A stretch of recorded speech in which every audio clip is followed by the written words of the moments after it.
Friends, I am Madhu. So friends, आज इस video में हम क्लास 10th मैथ्स का चैप्टर नंबर 3 डिस्कस करेंगे, which is pair of linear equation in two variables. तो ये बहुत ही ज़्यादा इंपॉर्टेंट और बेसिक चैप्टर है आपके आगे आने वाले चैप्टर्स को समझने के लिए। इस चैप्टर में जो हम कंसेप्ट पढ़ेंगे, जो टॉपिक्स पढ़ेंगे, वो आगे आने वाले चैप्टर्स को समझने में भी आपको बहुत ज़्यादा हेल्प करेंगे। So this is a very important chapter, बहुत ही ईजी सा चैप्टर है एंड ये इस वीडियो में हम इस पूरे चैप्टर को अच्छे से डिस्कस करेंगे according to the latest syllabus of 2023-24 session. जो आपका लेटेस्ट सिलेबस है उसके अकॉर्डिंग हम उस पूरे चैप्टर को पढ़ने वाले हैं, ठीक है। एंड जो टॉपिक्स रिड्यूस हो गए हैं उनको हम डिस्कस नहीं करेंगे। Okay, so let's start. तो फ्रेंड्स, सबसे पहले चैप्टर का नाम है pair of linear equation in two variables. तो सबसे पहले हम ये देख लेते हैं कि इक्वेशन क्या होती है, फिर हम लीनियर इक्वेशन की बात करेंगे, फिर हम पेयर की बात करेंगे। ओके, तो देखो, इक्वेशन होती है जब हम किसी चीज़ को किसी से इक्वेट कर देते हैं, इक्वल दिखाते हैं। जैसे कि 4 + 2 = 6, तो ये एक इक्वेशन है बिकॉज हमने 4 + 2 को 6 के इक्वल कर दिया। सो दिस इज अ इक्वेशन। इसमें लेफ्ट हैंड साइड है, राइट हैंड साइड है, ठीक है। ऐसे ही 6 + x = 7, तो ये भी क्या है, एक इक्वेशन है बिकॉज हमने इक्वेट कर दिया यहाँ पर, ठीक है। तो ये इक्वेशंस होती हैं।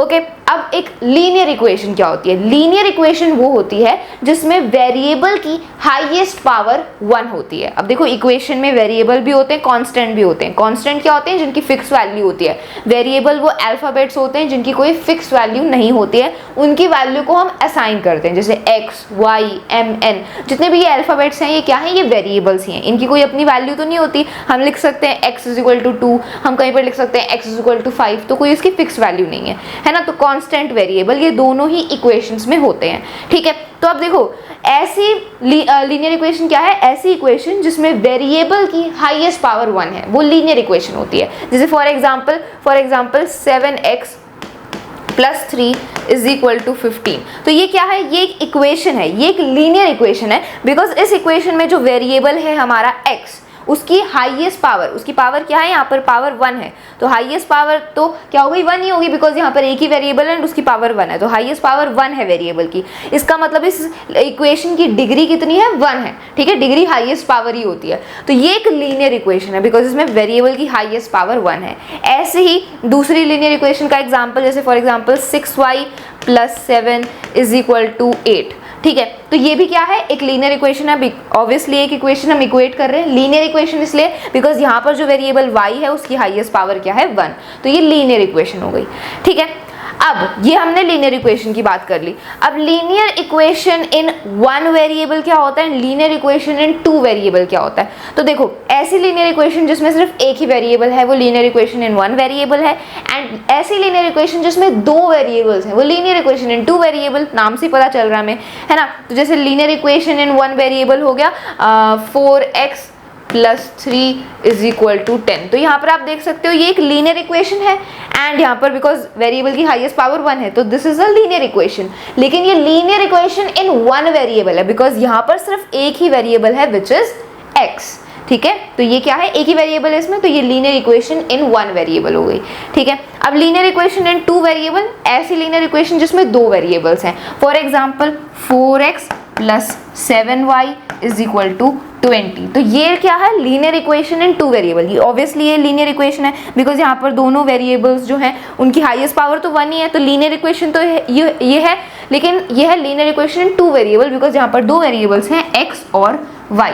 सिंपल है, नाम से हमें पता चल रहा है। तो लीनियर इक्वेशन इन 2 वेरिएबल्स के बारे में हम इस चैप्टर में पढ़ने वाले हैं, ठीक है। अब ये जो लीनियर इक्वेशन इन 1 वेरिएबल है, लीनियर इक्वेशन इन 2 वेरिएबल है, इनकी जनरल फॉर्म भी होती है। जैसे पॉलिनोमियल्स की जनरल फॉर्म हमने डिस्कस करी थी, वैसे इनकी भी जनरल फॉर्म होती है, या फिर आप बोल सकते हो स्टैंडर्ड फॉर्म होती है। तो लीनियर इक्वेशन इन 1 वेरिएबल की स्टैंडर्ड फॉर्म है वो क्या है? इट इज ax + b = 0, ठीक है। तो ये क्या है? ये इसकी जनरल फॉर्म होती है। इसको मैं ब्लू कलर से लिख देती हूँ, ax + b = 0। ये लीनियर इक्वेशन इन 1 वेरिएबल की स्टैंडर्ड फॉर्म है। यहाँ पर a और b क्या है? a और b नंबर्स हैं, हमारे रियल नंबर्स हैं, है ना। जैसे यहाँ पर 4 और 3, तो ये a और b हो गए नंबर्स जो हैं, एंड वेरिएबल है हमारा x, ठीक है। तो ये होती है general form of a linear equation in 1 variable. और लीनियर इक्वेशन इन 2 वेरिएबल की जनरल फॉर्म क्या होती है? It is ax + by + c is equal to 0। ठीक है, तो यहाँ पर आप देख सकते हो कि ये है linear equation in two variable की जनरल फॉर्म। यहाँ पर ए बी सी ये क्या है, ये रियल नंबर्स हैं, जो नंबर्स होंगे वेरिएबल के साथ में वो ए बी और सी हैं। ठीक है, एंड एक्स और वाई क्या है, ये दो वेरिएबल्स हो गए एंड इनको हमने 0 से इक्वेट कर दिया, तो ये इक्वेशन बन गई।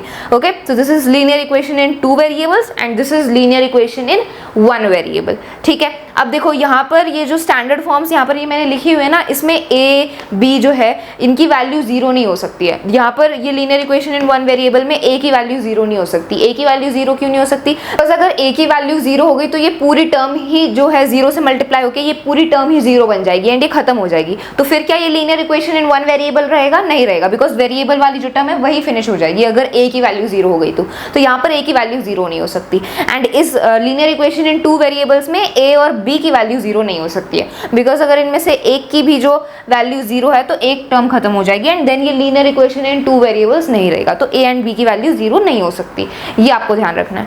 अब एक लीनियर इक्वेशन के सॉल्यूशंस क्या होते हैं, सॉल्यूशंस बेसिकली क्या होते हैं, सॉल्यूशंस वो वैल्यू होती है वेरिएबल की जिसको हम वेरिएबल की जगह पुट करते हैं तो इक्वेशन सेटिस्फाई हो जाती है। जैसे हमने पॉलिनोमियल्स में देखा था ना, zeros of the polynomials, polynomials के जीरोस क्या होते हैं, वो वैल्यू होती है वेरिएबल की जिसको वेरिएबल की जगह पुट करने पर वो पॉलिनोमियल 0 के इक्वल हो जाता है, वो उस पॉलिनोमियल के जीरोस होते हैं, है ना।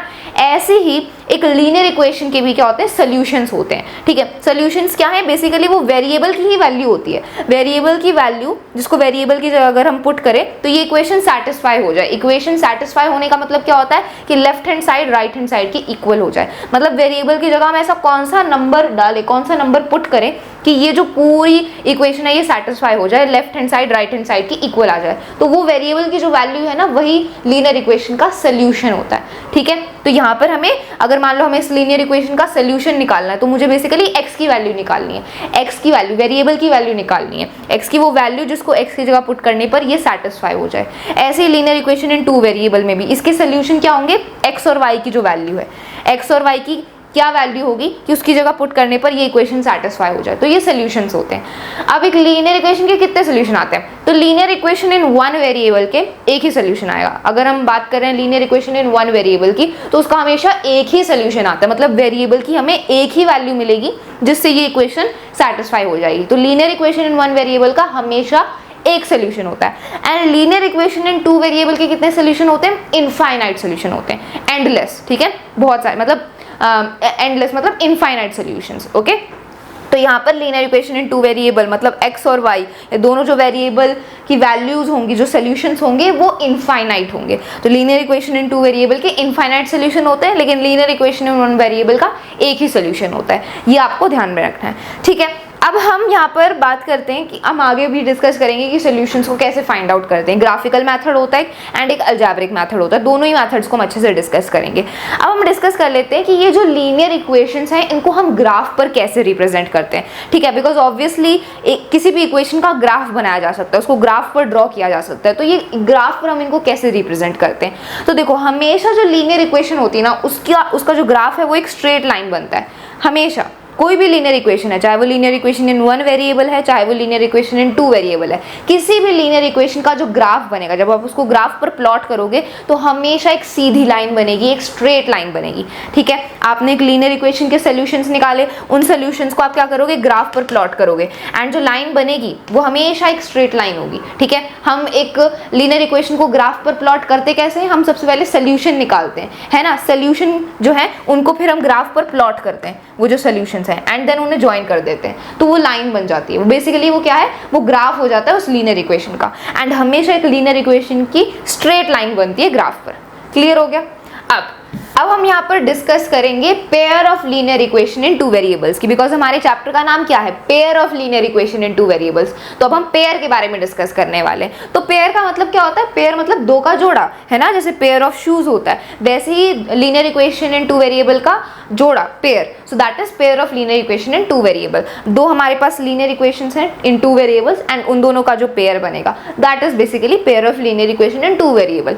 ठीक है, जैसे फॉर एग्जांपल मेरे पास एक linear equation equation in two variable है 4x minus 3y is equal to 8, ठीक है। ये एक linear equation in two variable है, ऑब्वियसली ये लीनियर इक्वेशन है एंड ये दो वेरिएबल्स हैं इसमें, so this is a linear equation in two variable. अब कोई दूसरी linear equation in two variable है, ठीक है, जैसे for example 8x plus 3y is equal to 7, तो ये भी क्या है, ये भी एक linear equation in two variables है, ठीक है। अब यहाँ पर ये दोनों जो लीनियर इक्वेशंस हैं टू वेरिएबल्स में, ये दोनों ही लीनियर इक्वेशन है एंड इन दोनों में जो वेरिएबल्स हैं वो सेम है। यहाँ पर भी देखो x x है एंड यहाँ पर भी y y है, x y दोनों लीनियर इक्वेशन में जो वेरिएबल्स हैं, दोनों जो वेरिएबल्स हैं वो सेम है।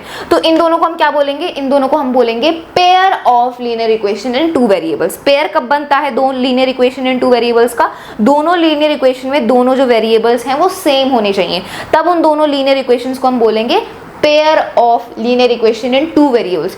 इस बात का अच्छे से ध्यान रखना है कि अगर हमारे पास दो लीनियर इक्वेशंस हैं इन टू वेरिएबल्स, अगर उन दोनों इक्वेशंस के वेरिएबल सेम है ना, तभी हम उनको पेयर बोलेंगे, ठीक है। अगर मान लो यहाँ पर ये एक लीनियर इक्वेशन है टू वेरिएबल्स में, अब यहाँ पर मैं कोई दूसरी इक्वेशन लिख देती हूँ, जैसे for example 9m plus 3n is equal to 8, ठीक है। तो ये भी क्या है, ये भी एक linear equation in two variable है, बिकॉज यहाँ पर दो वेरिएबल्स हैं m और n एंड ये एक लीनियर इक्वेशन है, ठीक है। सो this is also linear equation in two variable.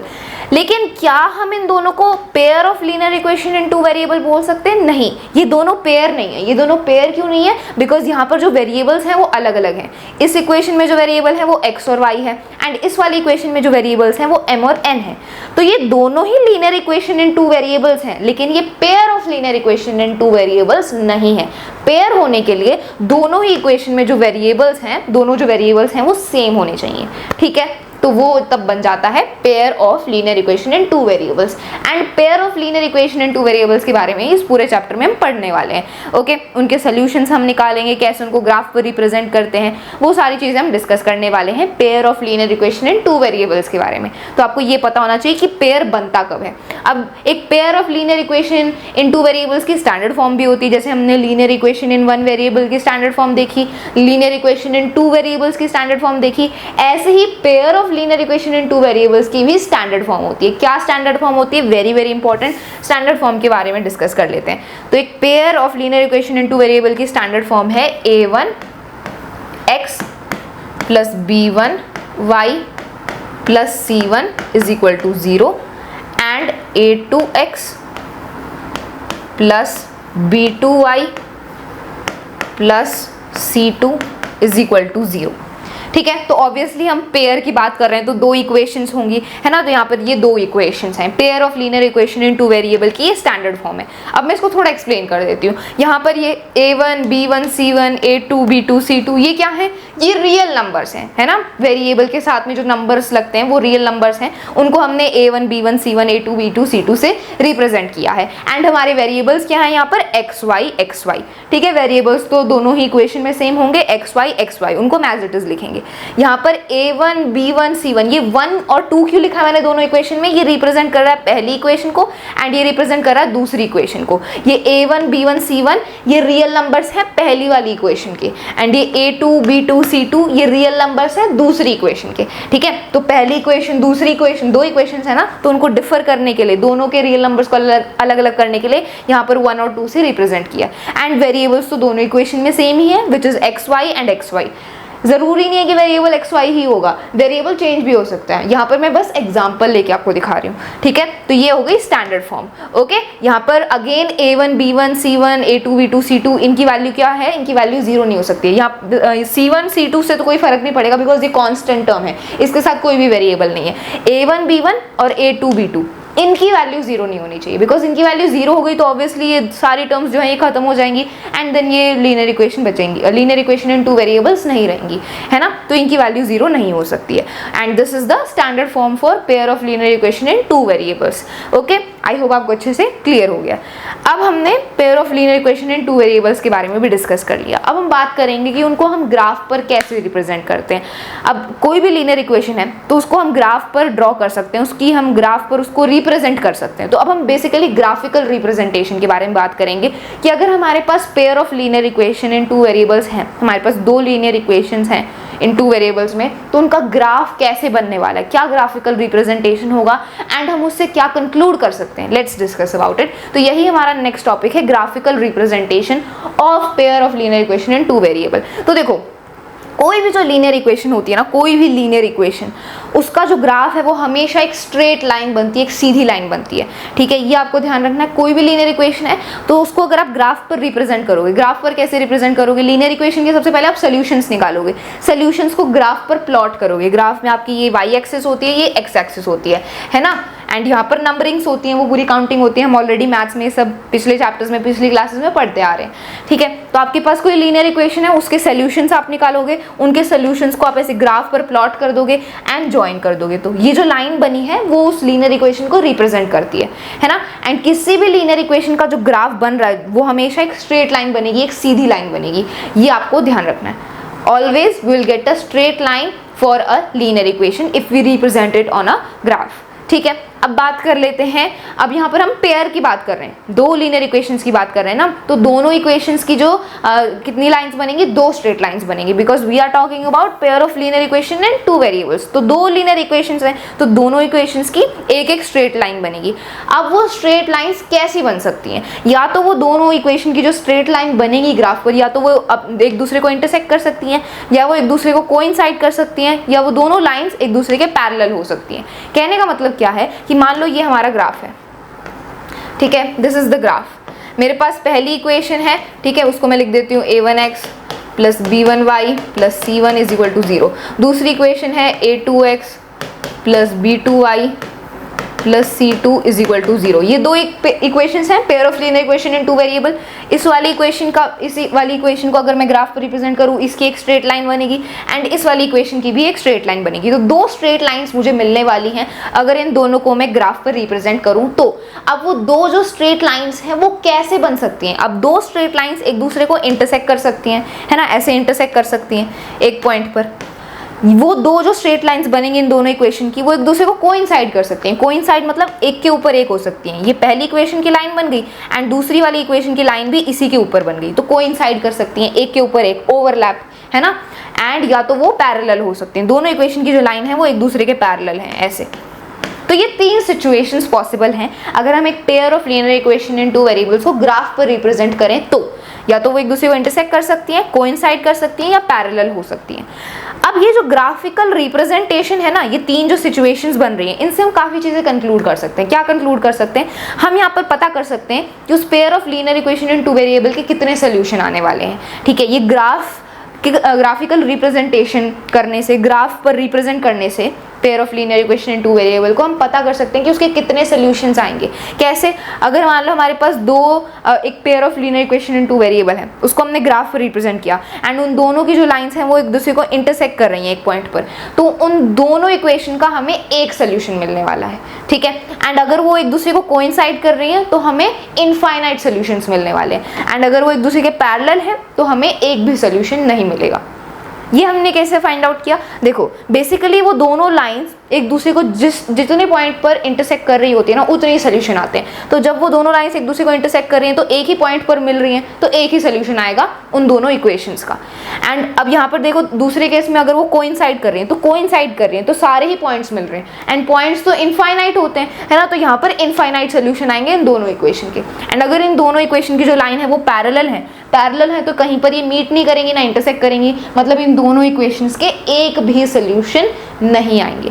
अब दोनों इक्वेशंस के हम सोल्यूशंस की बात कर रहे हैं, मतलब जो सोल्यूशंस होंगे वो इस इक्वेशन को भी सैटिस्फाई करेंगे एंड इस वाली इक्वेशन को भी सैटिस्फाई करेंगे, ठीक है। वो सोल्यूशंस होंगे इन दोनों इक्वेशन के, है ना, तभी हम यहाँ पर पेयर की बात कर रहे हैं। तो सोल्यूशन दोनों इक्वेशन के होने चाहिए, ओके। तो जब अगर लाइंस इंटरसेक्ट कर रही हैं तो दोनों इक्वेशन का एक सोल्यूशन आएगा, अगर लाइंस कोइंसाइड कर रही हैं तो दोनों इक्वेशन के इनफाइनाइट सोल्यूशन आएंगे, अगर लाइन पैरेलल है तो दोनों इक्वेशन का एक भी सोल्यूशन नहीं आएगा। ये हमें ग्राफिकल रिप्रेजेंटेशन से पता चल जाता है कि कितने सोल्यूशंस आएंगे, ठीक है। अब देखो ये ग्राफ पर जब हम रिप्रेजेंट कर रहे हैं तो ये काफ़ी ज़्यादा लॉन्ग प्रोसेस है। हमने सबसे पहले pair of linear equation in two variables लिया, उसके हमने सोल्यूशंस फाइंड आउट किए, फिर ग्राफ हमने ड्रॉ किया, फिर ग्राफ पे जैसे लाइंस बनी उससे हमें पता चलेगा कि कितने सोल्यूशंस आएंगे। तो बहुत लंबा प्रोसेस है ना, इसमें काफ़ी ज़्यादा टाइम लग जाता है। तो हमारे पास कोई ऐसा शॉर्टकट होना चाहिए जिससे हम तुरंत पता कर पाएँ, एक दो लीनियर इक्वेशंस को देखते ही हम बता पाएँ कि इन दोनों के कितने सॉल्यूशंस आने वाले हैं, बिना ग्राफ बनाए हुए, बिना उनको ग्राफ पर प्लॉट किए हुए। तो कोई ऐसा शॉर्ट मेथड होना चाहिए। So now let's discuss about it. So friends, अगर हमें पता करना है कि किसी pair of linear equation in two variables के कितने सॉल्यूशंस आएंगे, तो हम इन मेथड्स का, इन शॉर्टकट्स का यूज कर सकते हैं rather than representing them on graph and then finding out the number of solutions. तो डायरेक्टली इन फॉर्मूलाज का बेसिकली हम यूज करके पता कर सकते हैं कि किसी भी pair of linear equation in two variable के कितने सॉल्यूशंस आएंगे। यूनिक सॉल्यूशन मतलब एक ही सॉल्यूशन होगा, इनफाइनाइट सॉल्यूशन होंगे, या फिर एक भी सॉल्यूशन नहीं होगा। So we can get to know it bye these formulas. अब देखो, ये दो हमारे पास लीनियर इक्वेशन है, this is the pair of linear equation in two variable. यहाँ पर ये इनकी स्टैंडर्ड फॉर्म्स लिखी हुई हैं। अब मुझे पता करना है कि in pair of linear equation in two variable के कितने सॉल्यूशन आने वाले हैं। तो मैं इन फॉर्मूलाज की हेल्प से पता कर सकती हूँ। कैसे? देखो, अगर a1 a2 का जो रेशियो है वो b1 b2 के रेशियो के इक्वल नहीं है, इट मीन्स इन दोनों की जो लाइंस हैं, इन दोनों की जो लाइंस बनेंगी वो इंटरसेक्ट करेंगी एंड एक ही सोल्यूशन मुझे मिलेगा। ठीक है, कैसे? देखो, a1 a2 b1 b2 क्या है? a1 मैंने आपको बताया था, a1 b1 ये कोएफिशिएंट्स हैं, ये सारे क्या है? रियल नंबर्स हैं जो वेरिएबल के साथ में लगे हुए हैं। एंड a2 b2 c2 ये दूसरी वाली इक्वेशन के रियल नंबर्स हैं, है ना। तो दोनों इक्वेशन में जो x के साथ, x वाले वेरिएबल के साथ जो नंबर है a1 a2 उसका रेशियो निकालो एंड देन b1 b2 का रेशियो निकालो। अगर वो दोनों इक्वल नहीं है, इक्वल नहीं आ रहे हैं, इट मीन्स कि इन दोनों इक्वेशन की जो लाइन बनेगी ना, ग्राफ पर जो लाइन बनेगी वो इंटरसेक्ट करेगी। इंटरसेक्ट करेगी मतलब हमें एक ही यूनिक सोल्यूशन मिलेगा इन दोनों इक्वेशन का। ठीक है, तो बेसिकली हमने ये रेशियो से ही पता कर लिया कि कितने सोल्यूशन मिलने वाले। अगर a1 a2 b1 b2 का रेशियो इक्वल नहीं है, इट मीन्स इन दोनों की लाइन इंटरसेक्ट करेगी एंड हमें एक ही सोल्यूशन मिलेगा।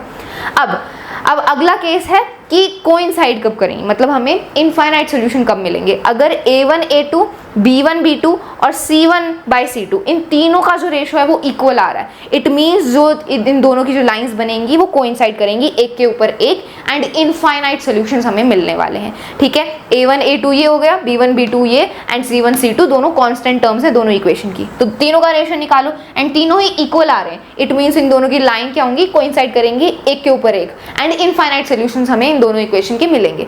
ठीक है, अब तीसरे केस में है कि a1 a2 और b1 b2 का रेशियो तो इक्वल आ गया, लेकिन b1 b2 का जो रेशियो है वो c1 by c2 के रेशियो के इक्वल नहीं आया। इसका मतलब क्या है कि इन दोनों इक्वेशन की जो लाइन बनेंगी वो एक दूसरे के पैरेलल होंगी एंड हमें इन दोनों इक्वेशन का एक भी सोल्यूशन नहीं मिलेगा। ठीक है, तो a1 a2 b1 b2 c1 c2 इनकी हेल्प से ही हम पता कर सकते हैं कि एक pair of linear equation in two variable के कितने सोल्यूशन आने वाले। तो आप इनको याद कर सकते हो एंड इनकी हेल्प से ही आप फाइंड आउट कर सकते हो, बिकॉज ग्राफ पर रिप्रेजेंट करके फाइंड आउट करना ये बहुत ही लंबा और टाइम कंज्यूमिंग प्रोसेस है। Okay, so you can remember them. ठीक है, पैरेलल के लिए क्या सिचुएशन होनी चाहिए, कोइंसाइड करने के लिए क्या सिचुएशन एंड इंटरसेक्ट करने के लिए क्या रिक्वायरमेंट है, you have to remember them and then you can easily find out. ठीक है, तो हमने बेसिकली अभी ग्राफिकल रिप्रेजेंटेशन के बारे में बात किया कि ग्राफ पर रिप्रेजेंट करने से हमें क्या क्या पता चलता है and how we can find out the number of solutions. अब हम अलजेब्रिक मेथड के बारे में बात करेंगे कि कैसे हम अलजेब्रिकली एक pair of linear equation in two variables के सॉल्यूशंस फाइंड आउट कर सकते हैं। So now let's discuss about it. So friends, now let's discuss about the algebraic method कि अगर हमारे पास एक pair of linear equation in two variable है, जैसे यहाँ पर मैंने एग्जाम्पल लिया है x + y = 14 and x - y = 4। ये एक pair of linear equation in two variable है। अब मुझे इसके सॉल्यूशंस फाइंड आउट करने की, इन दोनों इक्वेशन के क्या सॉल्यूशंस होने वाले, तो अलजेब्रिक मेथड से अब कैसे फाइंड आउट करना है वो हम डिस्कस करने वाले। तो बेसिकली 3 अलजेब्रिक मेथड्स होते हैं, सब्स्टिट्यूशन मेथड, एलिमिनेशन मेथड, एक और मेथड होता है क्रॉस मल्टीप्लिकेशन मेथड, लेकिन वो आपके सिलेबस में से रिड्यूस हो चुका है, so we will not study it. दो ही अब मेथड्स हम डिस्कस करने वाले, एक सब्स्टिट्यूशन मेथड, एक एलिमिनेशन मेथड। इन दोनों मेथड से हम किसी भी pair of linear equation in two variable के सॉल्यूशंस जो है फाइंड आउट कर सकते हैं। अब डिस्कस करते हैं कि कैसे हमें फाइंड आउट करना है। सबसे पहले सब्स्टिट्यूशन मेथड, नाम से ही पता चल रहा है सब्स्टिट्यूशन, मतलब हम यहाँ पर क्या कर रहे हैं, किसी एक की वैल्यू को दूसरी की वैल्यू में पुट कर रहे हैं, सब्स्टिट्यूट कर रहे हैं, तो इसीलिए इसको सब्स्टिट्यूशन मेथड बोलते हैं। कैसे? देखो, हमारे यहाँ पर 2 इक्वेशंस हैं, ये पहली इक्वेशन हो जाती है, इसको हम पहली इक्वेशन बोल देंगे, ये दूसरी इक्वेशन है। ठीक है, अब यहाँ पर हम सब्स्टिट्यूट करने वाले हैं वैल्यूज को। अब यहाँ पर पहली इक्वेशन में x + y = 14 है। अब x plus y is equal to 14। यहाँ से मैं क्या करूँगी, इस इक्वेशन में ये जो पहली इक्वेशन है इसकी हेल्प से मैं x की वैल्यू फाइंड आउट कर सकती हूँ। कैसे, y को राइट हैंड साइड भेज दो, मुझे x की वैल्यू मिल जाएगी। तो y को जब मैं राइट हैंड साइड भेजूंगी तो ये माइनस हो जाएगा, तो 14 माइनस वाई मेरे पास क्या आ गई, 14 माइनस वाई मेरे पास x की वैल्यू आ गई, है ना। अब ये जो x की वैल्यू मेरे पास आई है इसको मैं क्या करूंगी, इसको मैं इक्वेशन नंबर 2 में पुट कर दूंगी x की जगह पर। ये जो मुझे x की वैल्यू मिली 14 माइनस वाई, इसको सेकंड वाली इक्वेशन में मैं x की जगह पुट कर दूंगी, सब्स्टिट्यूट कर दूंगी। तो यहाँ पर मैं क्या कर रही हूँ, एक वेरिएबल की वैल्यू निकाल के उसको दूसरी इक्वेशन में पुट कर रही हूँ, तो सब्स्टिट्यूट कर रही हूँ, इसीलिए इसको सब्स्टिट्यूशन मेथड बोलते हैं। ठीक है, तो अब ये वैल्यू को मैं सेकंड इक्वेशन में डाल देती हूँ। ठीक है, तो यहाँ पर x की जगह आ जाएगा 14 माइनस वाई, जो अभी मैंने वैल्यू फाइंड आउट करी, 14 माइनस वाई x की जगह आ गया, एंड देन ये वाला minus y and is equal to 4।